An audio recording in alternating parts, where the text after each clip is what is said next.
Assalamualaikum warahmatullahi wabarakatuh. Perkenalkan, saya Iis Rohoya, mahasiswa kelas 4 KPIB dari Universitas Islam Bangga Bangsa Cirebon. Video presentasi makalah ini saya buat untuk memenuhi tugas PTS mata kuliah Komunikasi Antar Budaya.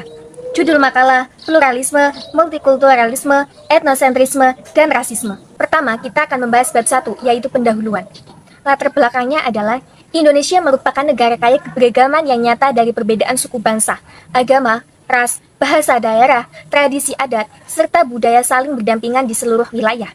Pada hakikatnya, keberagaman ini jadi kekuatan sosial dan budaya karena tiap kelompok punya nilai, sudut pandang, serta sumbangan yang perkara masyarakat secara keseluruhan.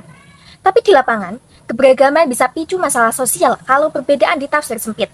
Perbedaan identitas sering timbulkan curiga antar pihak, stereotip, prasangka buruk. Konflik sosial muncul gara-gara sentimen etnis, agama, atau beda warna kulit. Padahal akarnya sering isu ekonomi, politik, perebutan sumber daya. Ini tunjukkan betapa krusial paham hubungan antar kelompok. Dalam hubungan antar manusia dan antar kelompok, ada 4 konsep kunci di ilmu sosial atau pendidikan. Pertama, pluralisme. Pandangan terima keragaman sebagai fakta nyata, kelola perbedaan secara adil. Kedua, multikulturalisme. Akui serta hormati keragaman budaya sambil bangun ruang bersama setara. Ketiga, etnosentrisme, yaitu kebiasaan nilai budaya lain pakai standar kelompok sendiri, jadi yang lain terlihat rendah. Keempat, rasisme, yaitu sikap atau perbuatan pilah manusia berdasarkan ras, yaitu seperti kulit atau keturunan, anggap ras tertentu superior. Keempat, kesempatan. Konsep ini nyata di kehidupan sehari-hari Indonesia. Beda etis atau agama sering sulit konflik kalau tak diatasi saling paham hormat. Masyarakat gampang terjebak stereotip. Kelompok dicap aneh atau mengancam, yang lain kurang diterima sampai perlakuan tak adil. Contohnya yaitu kasus diskriminasi etnis saat isu politik atau nyambungin ke identitas spesifik, timbul prasangka negatif. Sisi agama tegang kalau klaim kebenaran tunggal atau tolak ibadah kelompok lain. Ini jelas perlu penguatan sikap pluralis dan multikultural. Makalah pluralisme, multikulturalisme, etnosentrisme, dan rasisme ini susun untuk menjelaskan konsep-konsep tersebut, penerapannya di kehidupan sosial, serta dampak kalau masyarakat terjebak etnosentrisme dan rasisme. Pembahasan diharapkan memberi pemahaman kritis, tumbuhkan sikap terbuka, toleran, adil, hadapi keragaman Indonesia. Makalah ini mengatasi rumusan masalah sebagai berikut. Yang pertama, apa pengertian pluralisme dan penerapannya di Indonesia? 2. Apa pengertian multikulturalisme dan tujuannya? Ketiga, apa pengertian etnosentrisme dan ciri-cirinya?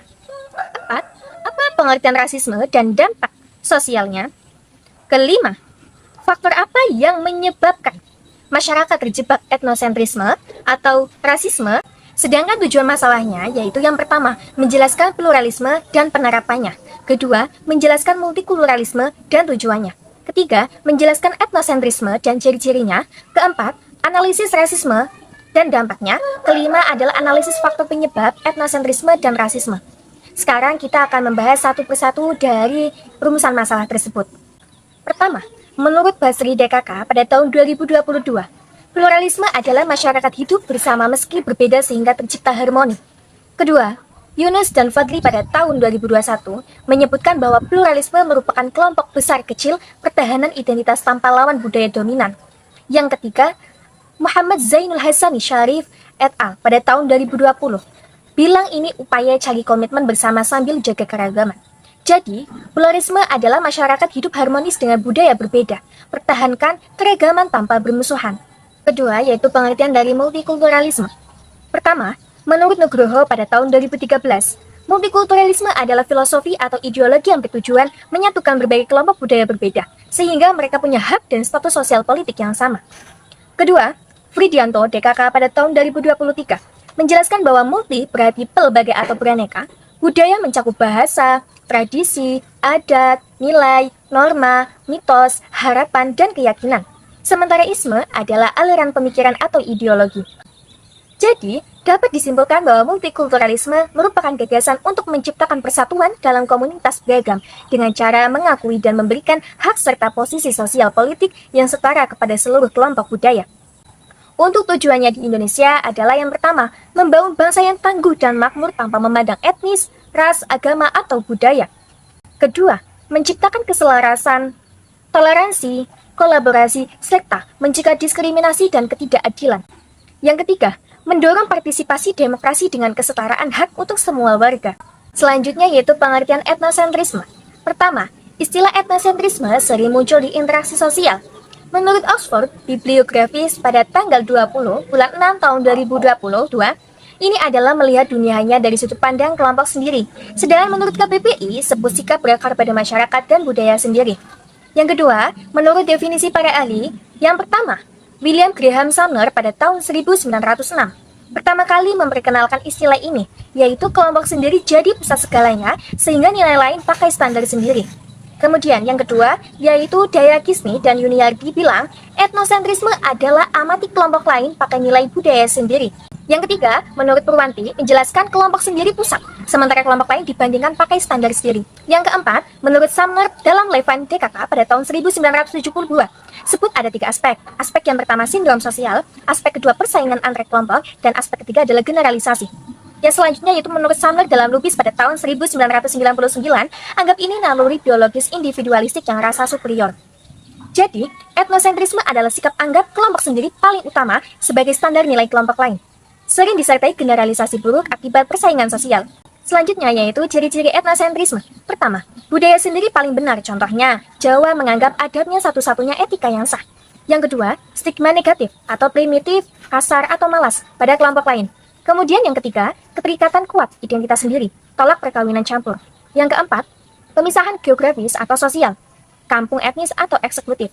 Yang kelima, tolak pengaruh luar. Bisa jadi yaitu teknologi barat ancam budaya. Kemudian yang terakhir adalah stereotip negatif, yaitu suku X sama dengan agresif. Selanjutnya yaitu pengertian rasisme. Pertama, menurut KBBI, rasisme atau rasialisme adalah prasangka berdasarkan keturunan bangsa, perlakuan tidak adil terhadap suku berbeda, serta paham ras sendiri paling unggul. Kedua, Safikri DKK pada tahun 2021 menyebutkan rasisme adalah sikap prejudis, diskriminatif, atau permusuhan terhadap individu atau kelompok berdasarkan ras atau etnis, terutama yang minoritas atau terpinggirkan. Ketiga, rasisme adalah keyakinan atau tindakan membedakan orang berdasarkan ras, etnis, warna kulit, ciri fisik, dan anggapan ras tertentu lebih unggul, sehingga berhak dominasi atau merendahkan ras lain, mencakup prasangka, stereotip negatif, diskriminasi sistemik. Jadi, rasisme adalah pandangan anggap satu ras atau etnis superior, ciptakan prasangka, stereotip, tindakan diskriminatif terhadap kelompok minoritas, yang rusak harmoni sosial, sebabkan ketidakadilan ekonomi, dampak psikologis. Perlu lawan lewat pendidikan toleransi. Selanjutnya yaitu dampak rasisme di Indonesia. Nah, dampak ini ada 4. Yang pertama, psikologis individu.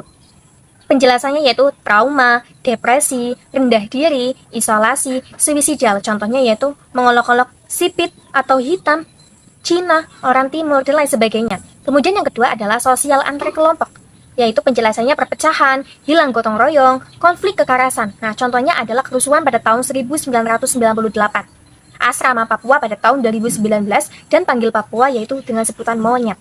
Kemudian yang selanjutnya adalah ekonomi, yaitu penjelasannya adalah kesenjangan akses pendidikan atau pekerjaan atau kesehatan bagi minoritas seperti Papua dan Tionghoa. Kemudian yang terakhir adalah hukum, yaitu penjelasannya adalah kurang percaya aparat, langgar undang-undang nomor 40 pada tahun 2008, ancaman NKRI. Dampak rasisme dan alasan etnosentrisme masih bertahan di Indonesia. Pertama, dampak budaya. Etnosentrisme nilai budaya lain pakai standar kelompok sendiri, sering disertai sikap merendahkan kelompok lain. Kedua, stereotip sejak dini. Rasisme tumbuh karena stereotip negatif atau prasangka jadi biasa lewat keluarga, sekolah, media sosial, cerita turun-temurun. UNESCO tekankan pendidikan bongkar prasangka ini. Ketiga, media bias. Narasi sehari-hari gambarkan kelompok tertentu unggul atau menandai yang lain sebagai inferior, sehingga diskriminasi terlihat formal. Keempat, literasi rendah. Kurang pendidikan anti rasisme berkelanjutan. Berpikir kritis terhadap stereotip akibatnya bias tetap ada. Kelima, struktural. Diskriminasi tertanam di sistem akses pendidikan, kerja, kesehatan terbatas buat minoritas. Keenam, hukum lemah. Pelaku rasisme tak dihukum tegas sehingga merasa tak ada biaya sosial atau hukum. Ketujuh, sosial dan ekonomi. Persaingan sumber daya seperti pekerjaan atau bantuan ciptakan kambing hitam rasial. Kedelapan, warisan trauma. Konflik masa lalu turun-temurun sehingga permusuhan antara kelompok berulang antar generasi. Izinkan saya menyimpulkan makalah ini secara ringkas dan jelas. Pertama, Indonesia itu negara yang sangat kaya keberagaman suku, agama, ras, bahasa daerah, adat istiadat. Sebenarnya, keragaman ini seharusnya jadi kekuatan besar buat persatuan kita. Akan tetapi, di lapangan sering malah menjadi pemicu konflik karena salah tafsir perbedaan yang timbulkan rasa curiga, stereotip negatif, dan prasangka antar etnis atau agama.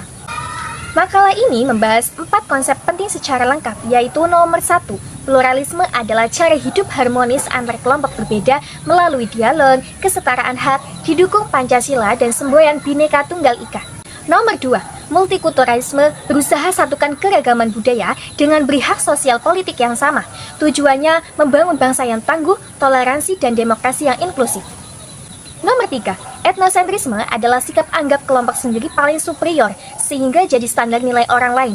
Ditandai dengan ciri seperti budaya sendiri paling benar, stigma negatif, isolasi sosial, dan stereotip.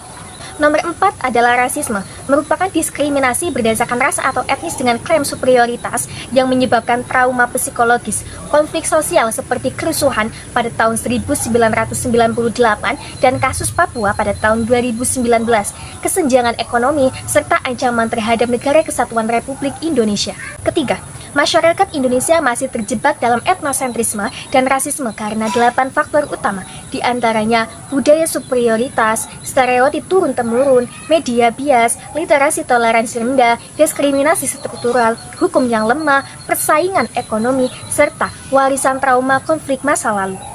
Keempat dan yang terakhir, solusi paling tepat adalah menguatkan pluralisme dan multikulturalisme melalui pendidikan anti-rasisme sejak dini, penegakan hukum tegas sesuai Undang-Undang Nomor 40 pada tahun 2008, serta dialog antara kelompok yang berkelanjutan. Dengan demikian, keberagaman Indonesia bisa menjadi kekuatan persatuan nasional yang sejati. Demikianlah pembahasan makalah pluralisme, multikulturalisme, etnosentrisme, dan rasisme. Dari saya, Iis Rohoya, kelas 4 KPIB, Universitas Islam Bunga Bangsa Cirebon. Semoga kita semua bisa menerapkan pluralisme dan multikulturalisme dalam kehidupan sehari-hari untuk menjaga keberagaman Indonesia. Terima kasih atas perhatiannya. Wassalamualaikum warahmatullahi wabarakatuh.